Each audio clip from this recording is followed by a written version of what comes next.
Hi, ಎಲ್ರಿಗೂ ನಮಸ್ಕಾರ. ನಾನು ನಿಮ್ಮ Ashwini Jain. Welcome to our channel ಕನಸುಗಳ ಅಕ್ಷರಧಾರೆ. ಇದು ಅಕ್ಷರಗಳ ಆಲಾಪ. ಕಥೆಯನ್ನು ಪ್ರಾರಂಭ ಮಾಡೋಕ್ಕೂ ಮುಂಚೆ ಇನ್ನೂ ಯಾರೆಲ್ಲ ನನ್ನ ಚಾನಲ್ಗೆ ಸಬ್ಸ್ಕ್ರೈಬ್ ಮಾಡಿಕೊಂಡಿಲ್ಲವೋ ದಯವಿಟ್ಟು ಸಬ್ಸ್ಕ್ರೈಬ್ ಮಾಡಿಕೊಂಡು ಪ್ರೋತ್ಸಾಹ ನೀಡಿ. ದಯವಿಟ್ಟು ಕಥೆಯನ್ನು ಅತಿ ಹೆಚ್ಚಿನ ಸಂಖ್ಯೆಯಲ್ಲಿ ಶೇರ್ ಮಾಡಿ, ಲೈಕ್ ಮಾಡಿ ಮತ್ತು ಕಮೆಂಟ್ ಮಾಡಿ. ಕಥೆಯ ಶೀರ್ಷಿಕೆ ಈ ಜೀವ ನಿನಗಾಗಿ. ಅಧ್ಯಾಯ 16. ಒಬ್ಬಳೇ ಮಂಕಾಗಿ ಕೂತ ಮಗುವನ್ನು ನೋಡಿ ಚೋಟುಗೆ ಏನೋ ಸರಿಯಿಲ್ಲ ಎನಿಸಿತು. ಹತ್ತಿರ ಹೋಗಿ, ಪುಟ, ಸಮು ಬೇಬಿ ಎಂದು ಪ್ರೀತಿಯಿಂದ ಕರೆದನು. ಅವನ ದನಿ ಕೇಳಿ ಕತ್ತೆತ್ತಿ ನೋಡಿದ ಮಗುವಿನ ಮುಖದಲ್ಲಿ ಸಂತೋಷ ತುಂಬಿ ತುಳುಕುತ್ತಿತ್ತು. ಚೋಟು ಮಾಮ ಎಂದು ತನ್ನ ಹರ್ಷ ವ್ಯಕ್ತಪಡಿಸಿದವಳು ಮತ್ತೆ ಮುಖ ತಿರುಗಿಸಿ ನಿನ್ ಜೊತೆ ಟು ಎಂದಳು. ಚೋಟು ಅವಳ ಬಳಿ ಮಂಡಿಯೂರಿ ಕುಳಿತು, ನಮ್ಮ ಬೇಬಿಗೆ ಕೋಪ ಯಾಕೆ ಬಂದಿದೆ ಈ ಮಾಮನ ಮೇಲೆ ಅಂತ ಕೇಳಿದನು. ಅದಕ್ಕೆ ಸಮ್ಮು, ನನ್ನ ಇಷ್ಟು ದಿನ ಆದರೂ ನೋಡೋಕೆ ಯಾಕೆ ಬರಲಿಲ್ಲ ನೀನು? ಕಿತಿ ಆಂಟಿ ಎಲ್ಲಿ? ಅವರಿಗೆ ನನ್ನ ಮೇಲೆ ಕೋಪನಾ? ಅವ್ರು ಕೂಡ ನನ್ನ ನೋಡೋಕೆ ಬಂದೇ ಇಲ್ಲ, ಯಾಕೆ ಎಂದು ಅಳು ಮಿಶ್ರಿತ ಬೇಸರದಲ್ಲಿ ಕೇಳಿದಳು. ಆ ಪುಟ್ಟ ಮಗುವಿನ ಮುಗ್ಧ ಪ್ರಶ್ನೆ ಅವನಿಗೆ ನೋವುಂಟು ಮಾಡಿತು. ಅವಳನ್ನು ಬಿಗಿದಪ್ಪಿ ಮುದ್ದಾಡಿ, ಸಾರಿ ಪುಟ್ಟ, ಸ್ವಲ್ಪ ಕೆಲಸ ಇತ್ತು, ಅದಕ್ಕೆ ಕಿತಿ ಆಂಟಿ ಬಂದಿಲ್ಲ. ಇವತ್ತು ಆಂಟಿದು ಬರ್ತ್ಡೇ ಇದೆ, ಅದಕ್ಕೆ ನಿನ್ನ ಕರ್ಕೊಂಡು ಬಾ ಅಂತ ಆಂಟಿ ನನ್ನ ಕಳಿಸಿದ್ದಾರೆ. ಬರ್ತೀಯಾ? ಹೋಗೋಣ ಎಂದು ಕೇಳಿದ. ಚೋಟು ಮಾತು ಕೇಳಿದ್ದೆ ಉತ್ಸಾಹದಿಂದ. ನಿಜವಾಗ್ಲೂ ಎಂದು ಕೇಳಿದ ಸಮ್ಮು, ಬರ್ತೀನಿ ಮಾಮ ಎಂದು ತಕ್ಷಣವೇ ಹೊರಡಲು ತಯಾರಾದಳು. ಮಗಳ ಮುಖದಲ್ಲಿ ಮಾಯವಾದ ನಗು ಚೋಟು ಮಾಮ ಕಿತಿ ಆಂಟಿ ನೆನಪಿನಿಂದಲೇ ಮರುಕಳಿಸಿದ್ದು ನೋಡಿ, ಇದ್ಯಾವ ಅರಿಯದ ಬಂಧ. ನನ್ನ ಮಗಳು ಈಗಷ್ಟೇ ಸುಧಾರಿಸಿಕೊಳ್ಳುತ್ತಿದ್ದಾಳೆ. ಇಂಥ ಸಮಯದಲ್ಲಿ ಅವರ ಸಾಂಗತ್ಯ ಏನೋ ಅವಳಿಗೆ ಖುಷಿ ಕೊಡಬಹುದು, ಆದರೆ ಮತ್ತೆ ಅವರಿಂದ ದೂರ ಆದರೆ ಅವಳಿಗೆ ತುಂಬ ಕಷ್ಟ. ನಾನೇನು ಮಾಡಲಿ ಇವಾಗ ಎಂದು ಯೋಚಿಸುತ್ತಿರುವಾಗ ಚೋಟು ದನಿ ಪಾಟೀಲ್ ಅವನನ್ನು ವಾಸ್ತವಕ್ಕೆ ತಂದಿತು. ಸರ್, ಪುಟ್ಟಿ ಯಾಕೆ ಮಂಕಾಗಿದ್ದಾಳೆ? ಅವಳಿಗೆ ಹುಷಾರಿಲ್ವಾ ಎಂದು ಕಾಳಜಿಯಿಂದ ಕೇಳಿದ ಚೋಟು. ಅವನೇ ಮಾತು ತೆಗೆದದ್ದು ಒಳ್ಳೆಯದೇ ಆಯಿತು ಎಂದುಕೊಂಡ ಪಾಟೀಲ್, ಮಿಸ್ಟರ್ ಕಲ್ಪ್, ಬೇಬಿ ನಿಮ್ಮಿಂದ ಬಂದ ಮೇಲೆ ಪದೇ ಪದೇ ಕಿತಿ ಆಂಟಿ ಬೇಕು ಅಂತ ತುಂಬ ಹಠ ಮಾಡೋಳು. ಊಟ ನಿದ್ದೆ ಬಿಟ್ಟು ಹಠ ಮಾಡೋಳು. ಅವಳನ್ನು ಸಮಾಧಾನಿಸಲು ಆಗದೆ ನಾನು ಸೋತು ಹೋದೆ. ತಾಯಿ ಇಲ್ಲದ ಮಗು. ಮೊದಲ ಬಾರಿ ಕೃತಿಯವರನ್ನು ಇಷ್ಟೊಂದು ಹಚ್ಕೊಂಡಿದ್ದು. ಬುದ್ಧಿ ಹೇಳಿದರೆ ಅರ್ಥ ಮಾಡ್ಕೊಳ್ಳೋ ವಯಸ್ಸೂ ಅಲ್ಲ. ನನಗೆ ಏನು ಮಾಡಬೇಕು ಅಂತಾನೆ ಗೊತ್ತಾಗದೆ ಅವಳನ್ನು ಕರ್ಕೊಂಡು ಪ್ರವಾಸ ಹೋಗಿದ್ದೆ. ದೇಶ ಸುತ್ತಿದರೂ ಮೂಡದ ಅವಳ ನಗು ಈಗ ನಿಮ್ಮಿಂದ ಮೂಡಿತು. ಇದರಿಂದಾನೇ ಅವಳು ನಿಮ್ಮನ್ನೆಲ್ಲ ಎಷ್ಟು ಹಚ್ಕೊಂಡಿದ್ದಾಳೆ ಅಂತ ಗೊತ್ತಾಗುತ್ತೆ. ಅವನ ಮಾತು ಕೇಳಿದ ಚೋಟು, ಸರ್ ಸಾರಿ, ನಮ್ಮ ಪ್ರೀತಿ ಒಂದು ಮಗುವಿನ ಮನಸ್ಸಿನ ಮೇಲೆ ಇಷ್ಟೆಲ್ಲ ಪರಿಣಾಮ ಬೀರಬಹುದು ಅನ್ನೋ ಕನಿಷ್ಠ ಕಲ್ಪನೆಯೂ ನಮಗೆ ಇರಲಿಲ್ಲ. ನನಗೆ ಪುಟ್ಟಿ ಮನಸ್ಥಿತಿ ಅರ್ಥ ಆಗುತ್ತೆ, ಯಾಕಂದರೆ ನಾನೂ ಕೂಡ ಅದೇ ಪ್ರೀತಿಗೆ ಪ್ರತಿಕ್ಷಣ ಹಂಬಲಿಸಿದವನು. ಆ ಪ್ರೀತಿ ಕೊಟ್ಟದ್ದು ನನ್ನಕ್ಕ ಎಂದು ಹೇಳಿದವನ ಮಸ್ತಿಷ್ಕದಲ್ಲಿ ಕೃತಿ ಚಿತ್ರ ಮೂಡಿತು. ಚೋಟು ಮಾತಿಗೆ ಅಕ್ಕ ಅಂದರೆ ತುಂಬ ಇಷ್ಟನಾ ಎಂದು ಪಾಟೀಲ್ ಪ್ರಶ್ನಿಸಿದ. ಇಷ್ಟ ಅಲ್ಲ ಸರ್, ಪ್ರಾಣ. ಅವಳ ಖುಷಿಗಾಗಿ ನಾನು ಏನು ಮಾಡಲು ಸಿದ್ಧ. ಅನಾಥನ ಬಾಳಿನ ಆಶಾಕಿರಣ ಸರ್ ಅವಳು ಎಂದು ಹೆಮ್ಮೆಯಿಂದ ಹೇಳಿದ. ಏನಂದ್ರಿ? ಅನಾಥನ? ಅಂದರೆ ನೀವು ಕೃತಿಯವರ ಸ್ವಂತ ತಮ್ಮ ಅಲ್ವಾ ಎಂದು ಪಾಟೀಲ್ ಆಶ್ಚರ್ಯ ವ್ಯಕ್ತಪಡಿಸಿದ. ಇಲ್ಲ ಸರ್, ನಾನು ಇದೇ ಆಶ್ರಮದ ಹುಡುಗ. ನಾನು ಬೆಳೆದಿದ್ದೆಲ್ಲ ಇಲ್ಲೇ. ಅಕ್ಕ ಬೆಂಗಳೂರಿಗೆ ಓದೋಕೆ ಅಂತ ಬಂದಿದ್ದು. ಎಲ್ಲ ಮೋಜು ಮಸ್ತಿ ಅಂತ ಸುತ್ತಿದ್ರೆ ಅಕ್ಕ ನಮ್ಮಂಥ ಅನಾಥರ ಜೊತೆ ತನ್ನ ಬಿಡುವಿನ ವೇಳೆ ಕಳೀತಾ ಇದ್ಲು.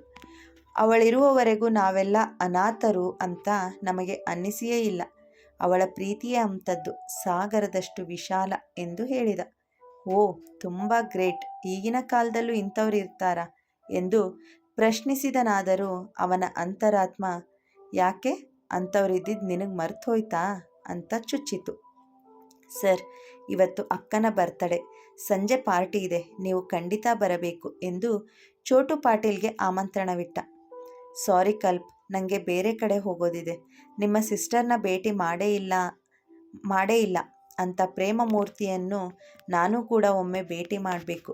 ಇನ್ನೊಮ್ಮೆ ಖಂಡಿತ ಬರ್ತೀನಿ, ತಪ್ಪು ತಿಳಿಯಬೇಡಿ ಎಂದು ನಿರಾಕರಿಸಿದ. ಸರಿ ಸರ್, ಬಟ್ ನಾನು ಪುಟ್ಟಿನ ನನ್ನ ಜೊತೆ ಕರ್ಕೊಂಡು ಹೋಗ್ಲಾ? ಹೇಗೂ ನೀವು ಬೇರೆ ಕಡೆ ಹೋಗೋ ಪ್ರೋಗ್ರಾಮ್ ಇದೆ ಅಂದ್ರಿ. ಇವತ್ತು ಪುಟ್ಟಿ ನಮ್ಮ ಜೊತೆನೇ ಇರಲಿ. ನಾಳೆ ನೀವು ನಮ್ಮ ಮನೆಗೆ ಬನ್ನಿ, ಅಕ್ಕನ ಮೀಟ್ ಮಾಡಿದಾಗೂ ಆಗುತ್ತೆ ಎಂದನು. ಇಲ್ಲ ಬೇಡ, ಸುಮ್ಮನೆ ನಿಮ್ಗೆ ಯಾಕೆ ತೊಂದರೆ ಎಂದು ಹಿಂಜರಿಯುತ್ತಲೇ ಹೇಳಿದ ಪಾಟೀಲ್. ತೊಂದರೆ ಏನಿಲ್ಲ ಸರ್, ಪುಟ್ಟಿ ಕೂಡ ಅಕ್ಕನ ನೋಡಬೇಕು ಅಂತ ಇದ್ಲು. ಅಕ್ಕಂಗೂ ಪುಟ್ಟಿನ ನೋಡಿದ್ರೆ ಖುಷಿ ಆಗುತ್ತೆ. ಇವತ್ತು ಒಂದೇ ದಿನ, ಮಾರ್ನಿಂಗ್ ನೀವು ಟಿಫಿನ್ಗೆ ನಮ್ಮ ಮನೆಗೆ ಬನ್ನಿ ಎಂದು ಹೇಳಿದನು.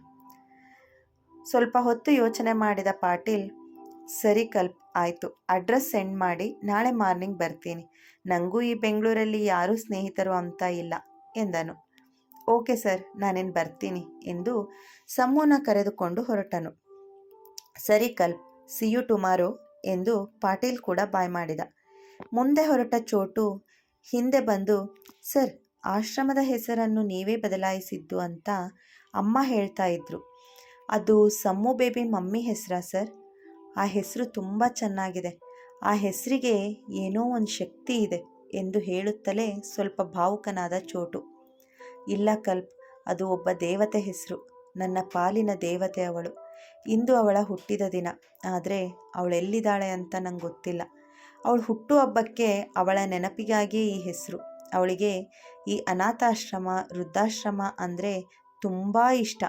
ಅವಳಿಗಾಗಿ ನಾನು ಈ ಆಶ್ರಮನ ದತ್ತು ತಗೊಂಡು ನಡೆಸ್ತಾ ಇರೋದು. ಇದು ಅವಳ ಒಂದು ಕನಸು ಕೂಡ. ಅವಳೊಟ್ಟಿಗೆ ಇರೋ ಭಾಗ್ಯ ಇಲ್ಲದೆ ಇದ್ದರೂ ಅವಳ ಕನಸಿನೊಟ್ಟಿಗೆ ಬದುಕ್ತಾ ಇದ್ದೀನಿ ಎಂದು ನಿಡಿದಾದ ನಿಟ್ಟುಸಿರು ಬಿಟ್ಟನು. ಸರ್, ಅವ್ರು ನಿಮ್ಮ ಮಿಸ್ಸಸ್ ಎಂದು ಮತ್ತೆ ಪ್ರಶ್ನಿಸಿದ ಚೋಟು. ಇಲ್ಲ ಕಲ್ಪ್, ನನ್ನ ಮಿಸ್ಸಸ್ ಬದುಕಿಲ್ಲ. ಡೆಲಿವರಿ ಟೈಮಲ್ಲಿ ಅವಳು ನಮ್ಮನ್ನೆಲ್ಲ ಬಿಟ್ಟು ಹೊರಟು ಹೋದಳು ಎಂದು ವಿಷಾದದಿಂದ ಹೇಳಿದನು. ಸಾರಿ ಸರ್, ಮತ್ತು ಅಮೃತ ಅವರು ಎಂದು ಮತ್ತೆ ಪ್ರಶ್ನಿಸಿದ ಚೋಟು. ಕ್ಷಮಿಸಿ ಕಲ್ಪ್, ನನಗೆ ಯಾವುದನ್ನೂ ಹೇಳೋಕ್ಕಾಗಲ್ಲ.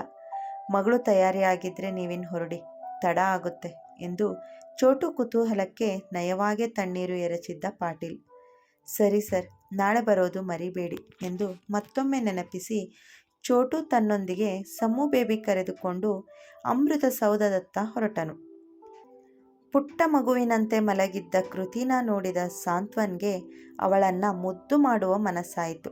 ನಿನ್ನೆ ರಾತ್ರಿ ಅವಳು ಆಡಿದ ಪ್ರತಿ ಮಾತನ್ನು ನೆನೆದವ ನಕ್ಕು, ನನ್ನ ಪ್ರೀತಿ ಕೊನೆಗೂ ನನ್ನ ಪಾಲಿಗೆ ಒದಗಿ ಬಂದಿದೆ. ಇಷ್ಟು ವರ್ಷದ ನನ್ನ ಕನಸು ನನಸಾಗುತ್ತಿದೆ. ಇನ್ನು ತಡ ಮಾಡುವುದು ಬೇಡ ಸ್ವೀಟಿ. ಮುಂದಿನ ನಮ್ಮ ಬದುಕಲ್ಲಿ ನಿನಗೆ ನಿನ್ನ ಯಾವ ಕಹಿ ನೆನಪು ಬಾರದಷ್ಟು ಪ್ರೀತಿ ಕೊಟ್ಟು ನನ್ನ ಪ್ರೀತಿಯಲ್ಲಿ ನೀನು ಈ ಜಗವನ್ನೇ ಮರೆಯುವ ಹಾಗೆ ಮಾಡ್ತೀನಿ.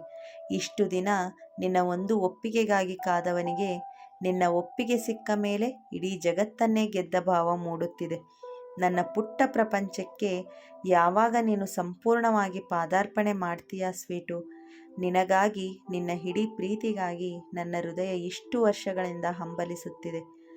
ಬೆಳಿಗ್ಗೆ ತನ್ನವಳಿಗೆ ಶುಭೋದಯ ಹೇಳಲು ಅವಳ ಕೋಣೆಗೆ ಬಂದ ಸಾಂತ್ವನ್ ಅವಳ ಮುದ್ದಾದ ಮುಖ ನೋಡುತ್ತಾ ನಿಂತು ಬಿಟ್ಟಿದ್ದ. ಅವಳನ್ನೇ ನೋಡುತ್ತಾ ಮನದಲ್ಲೇ ಮಾತನಾಡುತ್ತಾ ನಿಂತಿದ್ದವ ಅವಳು ಸ್ವಲ್ಪ ಮಿಸುಕಾಡಿದಾಗ ವಾಸ್ತವಕ್ಕೆ ಬಂದನು. ಅವಳಿಗೆ ಗುಡ್ ಮಾರ್ನಿಂಗ್ ಹೇಳಿದನು. ಗುಡ್ ಮಾರ್ನಿಂಗ್ ಕಂದಮ್ಮ ಎಂದು ನಸುನಗುತ್ತಾ ಹೇಳಿದ. ಮಾರ್ನಿಂಗ್ ಹೀರೋ ಎಂದು ತಾನೂ ಒಂದು ಚಂದದ ನಗು ರವಾನಿಸಿದಳು. ಹ್ಯಾಪಿ ಬರ್ಡೇ ಮೈ ಲವ್ ಎಂದು ಮತ್ತೊಮ್ಮೆ ಅವಳಿಗೆ ಶುಭಾಶಯ ಕೋರಿದ.